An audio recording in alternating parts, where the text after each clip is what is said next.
Hello everyone, and welcome back to the Australian Outback, where we are at Tanami Roadside Zoo, which requested our help as expert pixel biologists that we are, with so many zoos behind us as markers of our success, to try out the very first timed objective challenge. And I may have a lot of opinions about how well we may or may not have done on the objective challenge, but now I'm very excited to say all we need to do is sit back, relax, and wait for the money to roll in. And then we should actually finally complete the challenge in almost 3 hours. But you know what? At least we're going to complete it. And it's not about being perfect sometimes, friends. It's just about doing your best. And I learned a lot from doing this, actually, even though I played Planet Zoo almost every single day since it came out almost a year ago. There were just a lot of little tweaks we needed to do to make sure that the animal welfare was high. There were just a lot of things we needed to do to try to... Oh, not Eva, the koala! No, Eva! There were a lot of things we needed to do to make our guest happy, to pull in higher quantities of guests. Eva! 20 years old. Oh, I hope that's a good age for a koala. I don't even know because we have been so busy. I haven't had a chance to see how long koalas actually get to live. But the Queensland koala bear is an arboreal marsupial, which means that it is a tree dwelling a tree dwelling species that carries its babies mostly for most of their development in a pouch, which is, the marsupials. There's some other characteristics we'll talk about marsupials with soon. And they have gray to brown fur, stocky limbs with dexterous claws, rounded fluffy ears, and a face with a bulbous black nose. They are a sexually dimorphic species, making the males significantly larger than the females, which makes sense because in this species the males will often compete for territory, somewhat surprisingly aggressively. The species is vulnerable, threatened by natural hazards such as drought, predation, and bushfires, but their situation has been further compounded by human activity. Deforestation of the eucalyptus forest in which they live has caused a reduction in their numbers. And that's very important. The koala needs a eucalyptus forest because eucalyptus leaves are pretty much the only thing they are capable of eating. Even though those eucalyptus leaves are very toxic, they actually spend most of their days sleeping because of the side effects of eating those toxins in the eucalyptus leaves that they depend on. It's basically like if pandas were also allergic to their own bamboo. Think of it like that. Not an evolutionary niche that was probably a really great direction to go, but that evolution isn't planned like that. It just is whatever worked to have the next baby. Alright, anyway. So deforestation of the eucalyptus forest in which they live has caused a reduction in their numbers, and their habitat has also been fragmented by land use changes. They are often killed on roads. Additionally, disease is a significant problem, with at least 40 to 52% of the population being infected with chlamydia, which causes koalas to go blind and become infertile. As a result, populations are being researched, and sick koalas are being treated and rehabilitated where possible, while there are groups dedicated to replanting eucalyptus trees for them to feed on. Oh, hang in there, koalas! And also, these koalas live for about 13 years normally. So the fact that ours made it to 20 is a great sign. Also, I think we have some fighting going on between Warren and Waru. That is occasionally going to happen, but I think it's just a normal scuffle. It's not a bad scuffle. Alright, so the boys are just letting each other know, like, hey, I could take over this territory if I really wanted to. Oh, and the vet research is complete on the dingoes! And that's actually who I wanted to focus on today. I wanted to do a little bit of dancing with dingoes and spend some time with them.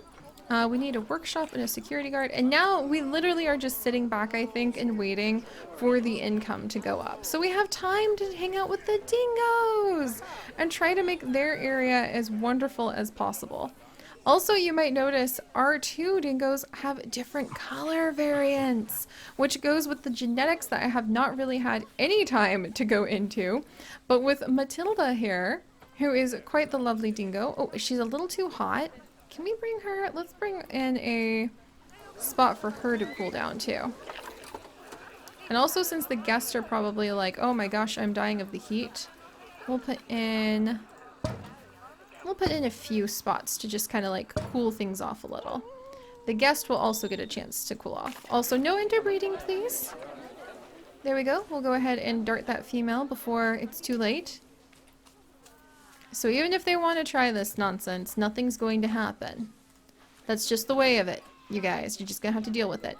The koala's going up the eucalyptus feeder!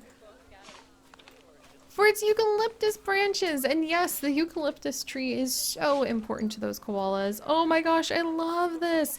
This is their little forage feeder. And this is how I normally see koalas. And the like one time I have seen them in person, they were basically sitting in their tree, just eating away at their eucalyptus leaves, if they were awake at all, but mostly sleeping. They have a very slow metabolic rate as well, so they keep that food in their digestive system for a really long time. It allows them to extract as much energy as possible from those eucalyptus leaves, but it also means that their slow metabolic system has really high energy requirements, which ironically means that they need to sleep a lot, 18 to 22 hours, because all of that energy has to go into their gut. Isn't that wonky? So, oh, balloon. I can't get it from here, but that's okay. So because their gut has to have really a lot of its energy, so most of their energy is going into their digestive system, because they have to do that to extract as much nutrients and as much like calories as they can from the eucalyptus leaves, they sleep 18 to 22 hours a day to make that fuel system of their gut work, which is just ridiculous to me. It's very inefficient, but it's not so inefficient that they aren't able to survive. And that's kind of the key point of the koala, is that if they're able to breed, even if it may not be a system that you and I would sit down and try to design an animal to make have, it works. And it definitely works enough that they have some babies. There's probably some severe trade-offs when the males and females are ready to breed. And I wonder if they have a breeding season. Do koalas have a breeding season? I'm not sure. But what about dingoes? Let's come on in and let's learn a little bit more about these dingoes. She's pregnant! Yes! And she's gonna give birth really soon. So quick to the reproduction. In a dingo pack, only the alpha male and alpha female have young, and the pair are monogamously bonded and mate for life. So that sounds kind of like, you know, a lot of wolf packs. The wolves don't really have an alpha, they have like a breeding pair. And the wild dog packs also do that, but I don't know if they mate for life because there's shifting hierarchies on both the male and female side of wild dogs. We'll talk about that when we go to the African zoo again though. Their pups stay with them until they reach sexual maturity. Solitary dingoes that have just left their family pack will look to meet another lone dingo of the opposite sex before establishing a territory together. If they find a partner, they mate during the breeding season and reproduce a litter of pups once a year, remaining together for life. Interesting. So, once they're about 3 years old is when they will actually leave to go have these dingo pups. But when is the dingo breeding season? Like, I'm very curious about that. So they only breed once a year. But when? I'm very intrigued. Like, do they just, like, go into heat once a year? Okay, apparently they breed annually because that is just what the cycle of the females do. They have a chance to have pups twice a year, but they will only, oh, look at these babies! They're so different from their mom! What the heck? Oh, but maybe just because they're little pups. Maybe that's just what the pups look like. Hello, Levy! Hello, Evie! Are dingo pups this color? This is so new to me. And let's look at their genetics really quickly.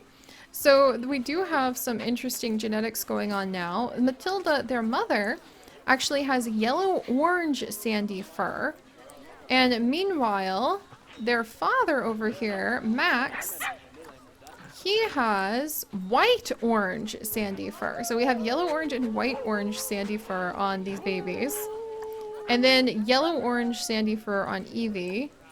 So I would love to see their genealogy. Can I get in here and like, I don't know if it's updated yet or ever to be able to like see how, so here's their fertility genes that I can see, but I want to be able to see like the coloration. I want to understand the whole coloration and the way the genetics might be related to coloration now. Huh. Hopefully that'll either be updated or that will, like, I'm sure maybe it'll be updated so when you look at their genealogy now, then you could also see the colorations, because that's so interesting. So yellow, orange, sandy fur, and then Matilda, yellow, orange, sandy fur, and then Max, white, orange, sandy fur, which makes him a little bit lighter. And then Levy, white, orange, sandy fur. So I wonder if the males are just able to carry that ability to have a little bit more of a white coat. That's so cool. And look at the puppies. Are they going to be able to play and interact with their pups? Because that would be really adorable to see. Alright, what's some more about the dingo? Interbreeding with domestic dogs has resulted in unusual colors of dingoes, such as black or white individuals. Could we end up with a black colored dingo? That would unfortunately indicate that they had interbred with dogs, so... Oh, we have somebody actually playing in the water! Oh my gosh, I haven't seen this yet! Oh, that was so cool! I love it, I love it, I love it. I had not actually seen that yet. That was amazing. All right, and temperature, Max is like, it's way, oh, is it too cold? What the heck? I wanted it to be like not hot, but not freezing cold in here. Okay, you really have to watch those coolers. I was freezing everybody out, poor things, and actually freezing our guests too. All right, there we go. That should hopefully... Like, look, I wanted them to be cooler, but not that cool. Alright, and let's actually put a couple coolers down for our guests, just because I'm going to be nice. I can't even imagine how miserably hot this must be. 111 is just too much, way too much, and dangerous for people. Alright, there, now they should be okay. Look at the pups! All rushing through to get some food. Yay! And how are we doing on the challenge now? We're just waiting to pull in a little bit more gross income and then we'll be able to beat this challenge, which is great. So let's learn a bit more about dingoes while we pass the time. The dingo is thought to have been introduced to Australia by seafarers 4,000 years ago. It is hypothesized that it originated from a dog like the New Guinea singing dog. Okay, now I have learned two facts. That seafarers brought the dingo's ancestor, so no wonder they can still interbreed with domestic dogs, to Australia 4,000 years ago, and there's apparently a New Guinea singing dog. I'm gonna have to learn about that one too. The dingo fence in southeast Australia is a 3.37 mile long fence and was built to protect sheep from dingoes. I mean, 3.3 miles is not, is that really worth talking about? Dingo fence, is that true? Alright, dingo fence, I'm looking at it. The dingo fence is a little longer than 3.3 miles. I am triple checking this to try to understand this, and I would like to say my zookeeper, my little zookeeper tablet I have right here actually says that the dingo fence is the Great Barrier Fence or Wild Dog Fence 11, and it covers 1,553 miles. So 1,553 miles is a little bit different from 3 miles. I was gonna be like, why would anyone make a fact about that? That I could build like a wood fence that's 3 miles. Could I get a cool fact about myself for that? So that was built to protect sheep from dingoes. However, it would be very interesting to understand if it was very effective or not. The environmental impact of that would be really, really difficult because it would cause a lot of issues with kangaroos. It could cause a lot of issues with any of the other species that just needed to move up and over and around. And it's very easy for a lot of those animals to be able to slip through a hole in the fence and use their sense of smell to be able to really navigate through gaps again and again. So I'd be interested in understanding if that had any impact. Also, dingo pups will often be fed and cared for by other members of the pack as well as their parents. Dingoes have very flexible wrists, which enable them to catch prey. This also gives them the ability to open doors or gates that dogs or wolves could not get through. That's going back to the theory of, so was that fence effective at all? Can you imagine flexible wrists? Like, what? That is so cool. I definitely need to do some more research on the dingoes. Because I mean, I would love to see one like open a gate. So now we just need to keep our yearly profit going. I think we're doing good. We're in May right now. I'm gonna keep up all of those. And then do we have, so we just need some better, staff wages are causing a bit of expense. Nobody is asking for ticket refunds, which is great. I just need to keep the purchases like kind of low, and I think we'll be able to slip right in here and hopefully be able to make a bit more money. Let's also go ahead and try raising the price just a little bit again. And we'll see if people complain or not. There we go. Adults are now $30. Alright, and we'll see if that works out. So let's speed things up just a teensy bit, because I would like to know if that's going to be very effective.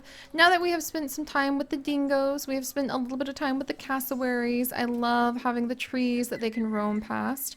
Also, the rainbow eucalyptus. Oh, this glorious, glorious tree. So you see how it has different colors? This is actually sections where the bark has stripped and peeled away over time. And it's not like if you stripped the tree all at once at the same layer of bark, it would be multicolored. The different colors that you see indicate different ages of growth for the rainbow eucalyptus. So when you see a green stripe, that's a different age of growth than the purple stripe, than the red stripe, and the orange stripe. They're so beautiful. They're one of the only eucalyptus species, like 4 species in the whole world, out of over, I think, 700 species of eucalyptus that grow outside of Australia as well. So to flip that around, over 690, let's see, 6 species of eucalyptus only grow in Australia, but the rainbow eucalyptus is actually a species that managed to leave the shores and kind of spread to other locations. And because they're so beautiful, they're also super popular in botanical gardens as well, which is where I have seen them before.